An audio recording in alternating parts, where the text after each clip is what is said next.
আসসালামু আলাইকুম সবাইকে DM pharm medical student doctor গোবের পক্ষ থেকে সাথে আছি মোহাম্মদ সাফওয়াত হকিমুন। আজকে আমাদের সামনে যে টপিক নিয়ে আলোচনা করব সেই টপিকটি হচ্ছে জিঞ্জিভাল সিশন।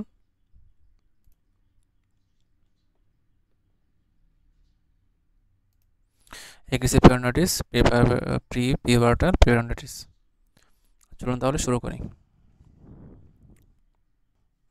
জিঞ্জিভাল সিশন নিয়ে যদি আমরা একটু বলি তাহলে বলা হচ্ছে ডেফিনেশনের মধ্যে recession of the gingiva exposes the roots and is progressive but not directly related to the ageing. অর্থাৎ বলা হচ্ছে আমাদের জিঞ্জিভা যখন কী হয় রিসেশন হয় এবং এর মাধ্যমে যদি আমাদের কী হয় রুট এক্সপোজ হয়ে যায় তখন সাধারণত আমরা এটাকে কী বলি জিঞ্জিভা রিসেশন বলি।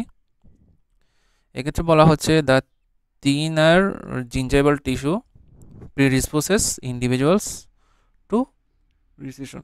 অর্থাৎ কোনো একটি আমাদের মেকানিক্যাল কজ বা কেমিক্যাল কজ বা ফিজিওলজিক্যাল কজের কারণে যখন আমাদের জিঞ্জিভাল টিস্যুটা থিনার হয়ে যায় তখন আলটিমেটলি এটা কী করে একজন ইন্ডিভিজুয়ালকে রিসেশনের দিকে নিয়ে যায়। এবং বলা হচ্ছে commonly around the upper canines, lower incisor and lingual surface of the lower molar. তাহলে আমাদের হচ্ছে আপার ক্যানাইনে, লোয়ার ইনসিসরে এবং লোয়ার মোলারগুলোতে কী হয় বেশি হওয়ার চান্স থাকে। এবং কনসিকুয়েন্সিস হচ্ছে কি, কনসিকুয়েন্স হচ্ছে আমাদের কী হয় ডেন্টিনার হাইপার সেন্সিটিভিটি ক্রিয়েট হয়ে থাকে, কারণ আমাদের ক্ষেত্রে কী দেখা যায় এক্সপোজড রুট আমরা দেখতে পাই। তাহলে আমরা দেখতে পাচ্ছি আমাদের ডেন্টিনাল হাইপার সেন্সিটিভিটি ক্রিয়েট হয়, কেন ক্রিয়েট হয় এক্সপোজড রুটের কারণে। হ্যাঁ, এবার যদি আমরা চিত্রের দিকে তাকাই তাহলে দেখা যাচ্ছে আমাদের এই জায়গার মধ্যে জিঞ্জিভার যে হচ্ছে ফ্রি মার্জিনটা রয়েছে এবং ফ্রি জিঞ্জিভার যে লেয়ারটা রয়েছে এটা আমাদের নর্মাল যে হচ্ছে সার্ভাইকাল যে এরিয়া, এরিয়া থেকে কমপক্ষে হচ্ছে কি আমাদের অ্যাবাউট 2 to 3 মিলিমিটার নিচে, যার কারণে আমাদের যে এনামেলের যে লেয়ারটা আছে ওই লেয়ারটা তো এক্সপোজ আছে, পাশাপাশি আমাদের সিমেন্টাম প্লাস ডেন্টিনের অনেক একটা লেয়ার কী হয়ে গেছে এক্সপোজ হয়ে গিয়েছে, যার কারণে আমাদের হচ্ছে কি ডেন্টিনাল যে কন্ট্রোলটা এটা আমরা দেখতে পাচ্ছি। এবং এই জায়গার মধ্যে আমাদের কী থাকে ডেন্টিনাল যে টিউবওয়েলগুলো থাকে ওই টিউবওয়েলটা হচ্ছে ওপেন হেড থাকে, যার কারণে এখানে এক ধরনের সেন্সিটিভিটি কাজ করে এবং আমাদের ডেভেলপ করে হচ্ছে কি হাইপার সেন্সিটিভিটি। এবার বলা হচ্ছে areas with thick tissue May form Pockets while thin tissue is destroyed entirely। অর্থাৎ বলা হচ্ছে আমাদের এই জায়গার মধ্যে যদি এই জায়গার মধ্যে আমাদের জিঞ্জিভাল টিস্যুটা কী হয় থিন হয় তাহলে অনেক সময় কী হয় রিসেশনটা আরও বেশি নিচের দিকে অ্যাগ্রাভেট করে। যদি এই জায়গার মধ্যে আমাদের জিঞ্জিভাল হাইপারপ্লাসিয়া ক্রিয়েট হয় তাহলে এখানে আমাদের কী হয় পকেট ফর্মেশন হয়। এবারে বলা হচ্ছে শেডেড ফ্যাক্টর, কী কী ফ্যাক্টর আমাদের জড়িত, মেনলি বলা হচ্ছে আমাদের প্লাক ইনডিউসড ইনফ্লামেশনের হিস্ট্রি আমরা পেয়ে থাকি। পাশাপাশি হতে পারে ট্রমা, এটা ইম্প্রপার ব্রাশিংয়ের কারণে হতে পারে, অ্যাব্রাসিভ টুথপেস্টের কারণে হতে পারে, বা যে কোনো ধরনের এক্সটার্নাল ফ্যাক্টর যেমন হচ্ছে কোনো ধরনের পিনের মাধ্যমে পেয়ার্সিং করা অথবা হচ্ছে কোনো কনেক টোবাকো চুইং বা ইউজ করা, যেটার কারণে আমাদের কী হতে পারে ফ্যাক্টরগুলো এই সেন্সিটিভিটিটাকে অ্যাগ্রাভেট করতে পারে। এরপরে বলা হচ্ছে অ্যাপিয়ারেন্সের মধ্যে বলা হচ্ছে কি আমাদের যে মার্জিনটা রয়েছে এটা কী হয় রিসিডেট হয়ে যায়, আমরা তো ছবির মধ্যে দেখতে পেলাম, এবং linked with prior periodontitis specially in specific tooth region. অর্থাৎ আমাদের ক্যানাইন বা মোলার যে আমরা কিছুক্ষণ আগে পড়েছি ওই দাঁতগুলোর মধ্যে দেখা যায় হচ্ছে কি পেরিওডন্টাইটিসের একটা হিস্ট্রি আমরা দেখতে পাই, যেহেতু ওখানে অনেক সময় কী হয় পকেট ফর্মেশন হওয়ার একটা চান্স থাকে। আর ট্রিটমেন্টের মধ্যে বলা হচ্ছে মেনলি কসমেটিক ট্রিটমেন্ট আমরা করে থাকি। এছাড়াও ইফেক্টিভ ট্রমাটিক ক্লিনিং আমরা কী করতে মেনটেন করতে পারি। কসমেটিক ট্রিটমেন্টের মধ্যে আমরা কী করি জিঞ্জিভাল গ্রাফটিং করি বা কানেক্টিভ টিস্যু গ্রাফটিং করে থাকি, ঠিক আছে, যার কারণে আমাদের কী হয় এক্সপোজ রুটটা আমরা কভার করতে পারি। আমরা যদি এই দুটি ছবির দিকে তাকাই তাহলে এই ছবিটা হচ্ছে আমাদের বিফোর, হ্যাঁ এই ছবিটা হচ্ছে আমাদের আফটার। তাহলে বিফোরের মধ্যে আমরা দেখতে পাচ্ছি জিঞ্জিভাল রিসেশনের কারণে আমাদের যে এরিয়াটা এক্সপোজ ছিল, হ্যাঁ ওই এক্সপোজ এরিয়াটাই পরবর্তীতে কী করা হয়েছে গ্রাফটিংয়ের মাধ্যমে এখানে ফিল করা হয়েছে, হ্যাঁ, এবং এটা খুব সুন্দরভাবে আমাদের কী হলো রিজেনারেটেড হইল। এবার আমরা পড়ব হচ্ছে অ্যাগ্রেসিভ পেরিওডন্টাইটিস নিয়ে। অ্যাগ্রেসিভ পেরিওডন্টাইটিস মধ্যে বলা হচ্ছে it is characterised by rapid attachment loss and bone destruction in healthy individuals. অর্থাৎ আমাদের যখন কোনো একটা হেলদি ইন্ডিভিজুয়ালের মধ্যে রেপিড অ্যাটাচমেন্ট লস দেখা যায়, পাশাপাশি বোন ডিস্ট্রাকশন দেখা যায়, তখন আমরা তাকে কী বলি অ্যাগ্রেসিভ পেরিওডন্টাইটিস বলে থাকি। আর কজের মধ্যে বলা হচ্ছে মেনলি এটা প্যাথোজেন রিলেটেড থাকে। এক্ষেত্রে আমাদের মোস্ট কমন প্যাথোজেন হচ্ছে কি অ্যাক্টিনোমাইসিটিয়াম কমিটেন্স এবং পরপাইরোমোনাস জিঞ্জাভিয়ালিস বা পি জিঞ্জাভিয়ালিস। এবং অবশ্যই একটা কি থাকে, ফ্যামিলিয়ার ব্যাকগ্রাউন্ড থাকে, পাশাপাশি ইমিউন ডিসফাংশনের আমরা কিছু হিস্ট্রি পেয়ে থাকি। যেমন বলা হচ্ছে হাইপার অ্যাক্টিভ ম্যাক্রোফেজ, ঠিক আছে। হাইপার অ্যাক্টিভ ম্যাক্রোফেজ যখন থাকে তখন কি হয়, পিওরান্টিসের মধ্যে যে বিভিন্ন ধরনের আমাদের সেল থাকে যেগুলো ফেগোসাইটোসিস হয়, হ্যাঁ, ওই ফেগোসাইটোসিসের অ্যাক্টিভিটিটা কী হয়, বেড়ে যায়, যার কারণে পিওরান্টিসের যে সেলগুলো রয়েছে যেখানে ব্যাকটেরিয়াল ইনভেশন থাকে ওগুলো তো ধ্বংস হয়, পাশাপাশি নর্মাল সেলগুলোকে কী করে, ধ্বংস করার কারণে পিওরান্টিসটা আলটিমেটলি একটা অ্যাগ্রেসিভ রূপে ফিরে যায়। এবং প্রগ্রেশন অ্যান্ড ডায়াগনোসিস নিয়ে যদি আমরা কথা বলি তাহলে বলা হচ্ছে ডিজিজটা আমাদের খুব তাড়াতাড়ি কী হয়, প্রোগ্রেস হয়, কিন্তু অনেক সময় কী থাকে, সেলফ লিমিটিং থাকে যদি আমরা সিগনিফিক্যান্ট টিস্যু লসটা হয়ে যায়, ঠিক আছে। তাহলে এক্ষেত্রে এটা হচ্ছে একটা self limiting but repeatedly progressing একটা কি ডিজিজ, হ্যাঁ।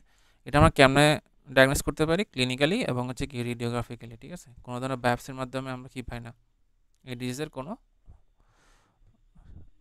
ইনভেস্টিগেশন রিপোর্ট আমরা পাই না, হ্যাঁ। এক্ষেত্রে আমাদের মেনলি ক্লিনিক্যালি দেখতে হয়, পাশাপাশি রেডিওগ্রাফির মাধ্যমে আমাদের এটা বুঝতে হয়। অনেক সময় বলা হচ্ছে এটা ক্রনিক পিওরান্টিস থেকে আমরা কেমনে আলাদা করব, সিমিলার মাইক্রোস্কোপিক ফিচার তো আমরা পেয়ে থাকি ক্রনিক পিওরান্টিসের ক্ষেত্রেও, কিন্তু আমরা ডিস্টিংগুইশ করি কিসের মাধ্যমে, অ্যাগ্রেসিভ নেচার এবং রিপিট প্রোগ্রেশনের মাধ্যমে, অর্থাৎ মূলত আমাদের হিস্ট্রি, ঠিক আছে। পেশেন্টের আমাদের হিস্ট্রি কী থাকে, ডিফার থাকে, এরপর আমাদের এজ একটা কী থাকে, ফ্যাক্টর থাকে। কারণ অ্যাগ্রেসিভ পিওরান্টিসটা মেনলি হচ্ছে আমাদের হেলদি ইন্ডিভিজুয়ালস, অর্থাৎ ইয়ং এজে কী হয়ে থাকে, বেশি হয়ে থাকে, যেখানে ক্রনিক পিওরান্টিসটা অনেক সময় দেখা যায় হচ্ছে কি আমাদের বয়স্কদের হওয়ার চান্স থাকে। এরপরে আমরা এখন কি করব, লোকালাইজড অ্যাগ্রেসিভ পিওরান্টিস নিয়ে আলোচনা করব, অর্থাৎ তুতের কোনো একটা রিজিয়নে একটা লোকালাইজড কি হলো এগ্রেসিভ পিওরান্টিস ফিচার দেখতে পাচ্ছি, হ্যাঁ। এক্ষেত্রে বলা হচ্ছে it is previously known as localised juvenile periodontitis, অর্থাৎ জুভেনাইল মানে বুঝতে পারছি, মানে টিনেজ এইজে যারা থাকে তাদের ক্ষেত্রে কি হয়, যে পিওরান্টিসটা আমরা পেয়ে থাকি এটাকে বলা হয় হচ্ছে কি লোকালাইজড জুভেনাইল পিওরান্টিস, এটার একটা নাম হচ্ছে কি লোকালাইজড অ্যাগ্রেসিভ পিওরান্টিস। এবং বলা হচ্ছে মোস্ট ফ্রিকুয়েন্ট ইন্ডিভিজুয়াল কোথায় হয়, আফ্রিকাতে হয় বা ক্যারিবিয়ার ডিসেন্ট হয়ে থাকে, এবং ক্যারেক্টারিস্ট হচ্ছে কি সেম, হ্যাঁ, repeat attachment loss around the permanent first molars and incisor. তাহলে এক্ষেত্রে আমাদের দাঁতটা অনেক সময় কি থাকে, ডিফাইন করতে পারি আমরা, এটা হচ্ছে মোলার এবং ইনসিসর যে রয়েছে, হ্যাঁ, ওই দুটো তিতের মধ্যে আলটিমেটলি কী হয়, রিপিট অ্যাটাচমেন্ট লসটা আমরা পেয়ে থাকি। এরপরে বলা হচ্ছে typically effects individuals under 30 years. তাহলে এই যে জুভেনাইল যেহেতু বলেছে তাহলে আলটিমেটলি আমাদের লেস দেন যে 30 ইয়ার রয়েছে ওদের কী থাকে, এই ধরনের এগ্রেসিভ পিওরান্টিসের হিস্ট্রিটা আমরা পেয়ে থাকি। এবং বলা হচ্ছে যেহেতু লোকালাইজ তাহলে নট মোর দেন তুতিত কী হয় না, ইনভলভড হয় না, ঠিক আছে।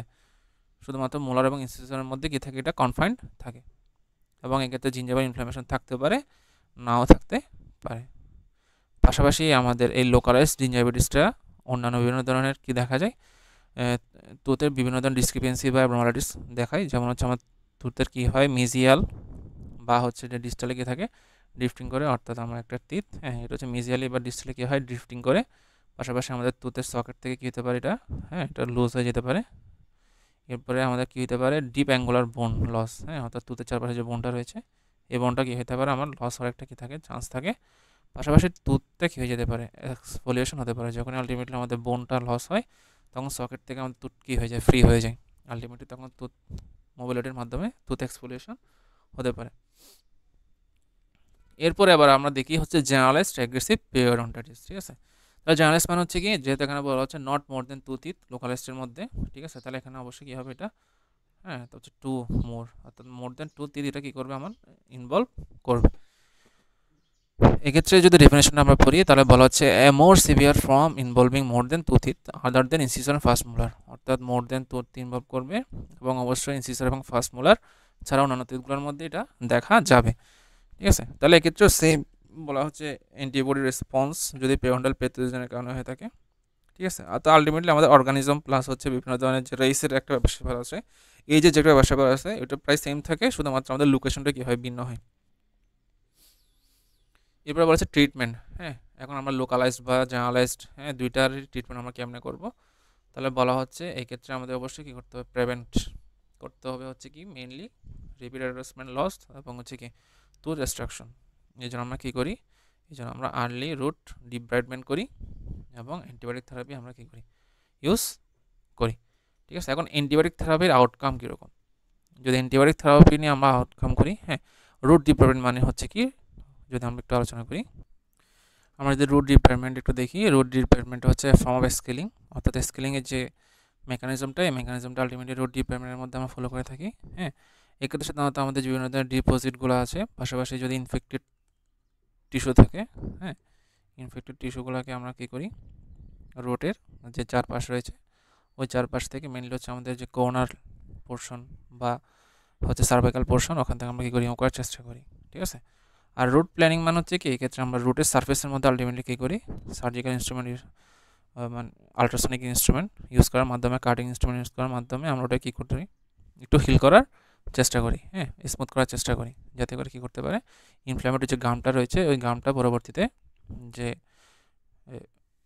আমাদের স্টেরাল যে রুট ক্যাভিটি রয়েছে ওটার সাথে কন্ট্যাক্টে এসে হিল হতে পারে।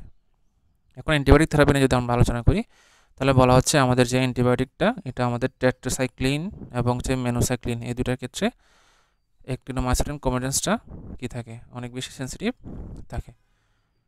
হ্যাঁ, তো এই ক্ষেত্রে আমরা কী করি, অনেক সময় কম্বিনেশন থেরাপি দিয়ে থাকি মেট্রোর সাথে পেনিসিলিন, অ্যামোক্সিসিলিন। এবারে বলা হচ্ছে কালচার করে দেখতে পারে, অবশ্যই ব্যাকটেরিয়াল কালচার তো করতে দেখা যেতেই পারে। এক্ষেত্রে বলা হচ্ছে culture of subgingival flora can tailor antibiotic selection but is rarely perform. অর্থাৎ বলা হচ্ছে আমরা কালচার সেন্সিটিভিটি করে দেখতে পারি এদের আউটকাম কীরকম অ্যান্টিবায়োটিক নেওয়ার পরে, তবে এক্ষেত্রে বলা হচ্ছে এটা রিয়ারলি করা হয়ে থাকে। এরপরে বলা হচ্ছে যদি আমাদের কি থাকে পারসিস্টিং পকেটিং বা ডিপ পকেটিং যদি থাকে, আমরা কিছুক্ষণ আগে পড়েছিলাম, ঠিক আছে, গত ক্লাসে, যদি 6 মিলিমিটার চেয়ে বেশি হয় তখন আমাদের সার্জিক্যাল ট্রিটমেন্ট লাগে। ঠিক আছে, এক্ষেত্রে আমরা হচ্ছে কি বিভিন্ন ধরনের ওই গ্রাফটিং করে থাকতে পারি, অথবা বোন মরফেজিং প্রোটিনের মাধ্যমে আমরা জায়গাটাকে হিল করতে পারি, পেরোডন্টাল স্পেসটাকে। এছাড়া আমরা জেনেটিক স্ক্রিনিং করে দেখতে পারি, অনেক সময় বলা হচ্ছে due to strong genetic component siblings of active individual should be screen for the disease. যদি এক্ষেত্রে একটা জেনেটিক প্রিডিসপোজিশনের ব্যাপার থাকে, তাহলে এক্ষেত্রে বলা হচ্ছে কি আমরা জেনেটিক স্ক্রিন করে দেখতে পারি। হ্যাঁ, এবার আমরা আসি হচ্ছে পিউবার্টাল পেরিওডন্টিস নিয়ে, যেটা হচ্ছে আমাদের সাধারণত কাদের হয়, পিউবার্টি এজে হয়ে থাকে, মেনলি চিলড্রেন হয়ে থাকে। এটা বলা হচ্ছে it is now believe that the periodontitis affecting disorders dentition has an underlying systemic cause. অর্থাৎ বলা হচ্ছে আমাদের পিউবার্টাল পেরিওডন্টিসের সাথে একটা কি থাকে, সিস্টেমিক প্রিডিসপোজিশন থাকে।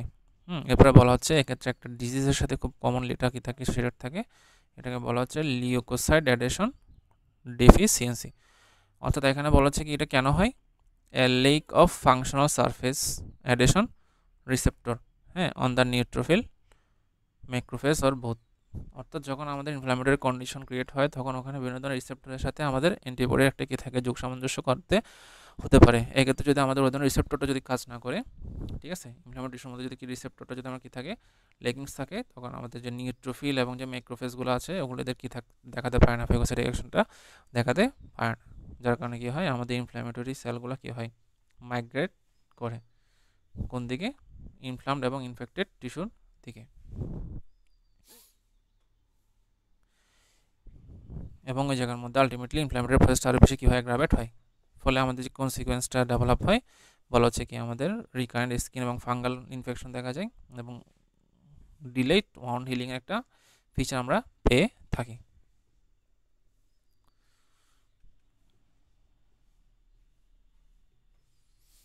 অ্যাগ্রেসিভ পেরিওডন্টিসের যদি আমরা ছবি দেখি, ঠিক আছে, এই ছবির মধ্যে আমরা দেখতে পাচ্ছি একজন পেশেন্টের, ঠিক আছে, তাহলে এটা হচ্ছে আমাদের রিসেশনের সাথে অ্যাগ্রেসিভ পেরিওডন্টিসের একটা ফিচার। ঠিক আছে, মানে পেশেন্টের রিসেশনও আছে এবং হিউজ লেভেল অফ কী আছে, আমাদের ডেন্টাল লস দেখতে পাচ্ছি। ঠিক আছে, এবং রুট ক্যারিসও রয়েছে। এরপরে পেশেন্টের যদি আমরা দেখি হচ্ছে লোকালাইজড জুভেনাইল পেরিওডন্টিস, হ্যাঁ, অর্থাৎ আমরা কিছুক্ষণ আগে যেটা পড়েছিলাম, তাহলে এই যে লোকালাইজড, হ্যাঁ, এই লোকালাইজড একটু পেরিওডন্টিস আমরা গিয়ে দেখতে পাচ্ছি। ঠিক আছে, এক্ষেত্রে আমাদের আপার সেন্ট্রাল ইনসিস যেটা রয়েছে, এই সেন্ট্রাল ইনসিসের আমরা ড্রিফটিং দেখতে পাচ্ছি। ঠিক আছে, তাহলে এটা অবশ্যই কী হয়, ক্লিনিক্যালি বা রেডিওগ্রাফিক্যালি আমাদের বুঝতে হয়। তাহলে এই যে পেশেন্টের হচ্ছে রেডিওগ্রাফিক এভিডেন্স দিয়ে এখানে বোঝানো হচ্ছে, বলা হচ্ছে ইয়ং অ্যাডাল্ট পেশেন্ট যার হচ্ছে 20 বছর বয়স, হ্যাঁ, ওখানে দেখা যাচ্ছে সিভিয়ার বোন ডিস্ট্রাকশন। ঠিক আছে, এই যে আমাদের যে রেডিওপাসিটি আমরা দেখতে পাচ্ছি, এখানে সিভিয়ার বোন ডিস্ট্রাকশনের একটা ফিচার রয়েছে। বলা হচ্ছে around the 3 first permanent molar upper and lower incisor probing depth exceeded 10 millimetre. হ্যাঁ, তাহলে দেখা যাচ্ছে প্রোবিং ডেপথ অনেক বেশি, ঠিক আছে, গ্রেটার দেন 10 মিলিমিটার।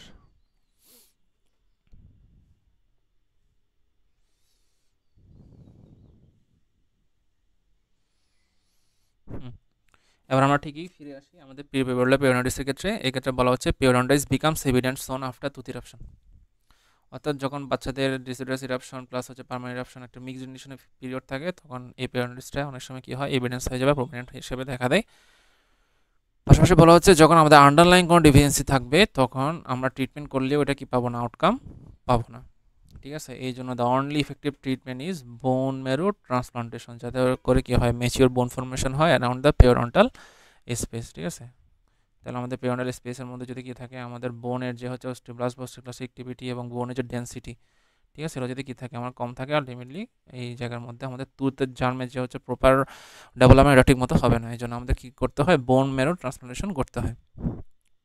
ঠিক আছে, এরপরে বলা হচ্ছে other causes of childhood periodontitis with similar presentation include, ঠিক আছে, আলটিমেটলি ব্লাড ডিসঅর্ডার। হ্যাঁ, ব্লাড ডিসঅর্ডার যদি থাকে তাহলে হচ্ছে আমাদের ওই জায়গার মধ্যে বোন ফর্মেশনের জন্য যে ভাস্কুলার সাপ্লাই থাকে, ওই সাপ্লাইটা আমরা পাই না, কারণ এখানে পেরিওস্টিয়াল সাপ্লাই দরকার হয়। হ্যাঁ, এন্ডোস্টিয়াল সাপ্লাই কী হয়, দরকার হয়। ঠিক আছে, পেরিওস্টিয়াল এবং হচ্ছে কি এন্ডো অস্টিয়াল, এই দুইটা সাপ্লাই যদি আমরা না পাই, তাহলে আমাদের কি হবে না, ওই জায়গার টুথের আশেপাশে যে অ্যালভিওলার বোন, এর ম্যাচুরেশন ভালো মতো হবে না। তাহলে ব্লাড ডিসঅর্ডার যদি থাকে, তাহলে নিউট্রোপেনিয়া, লিউকেমিয়া, হ্যাঁ, হাইপোফসফেটাসিয়া, তাহলে এক্ষেত্রে আমাদের বোন মেরও কী হবে না, ভালো মতো ম্যাচুরেশন হবে না।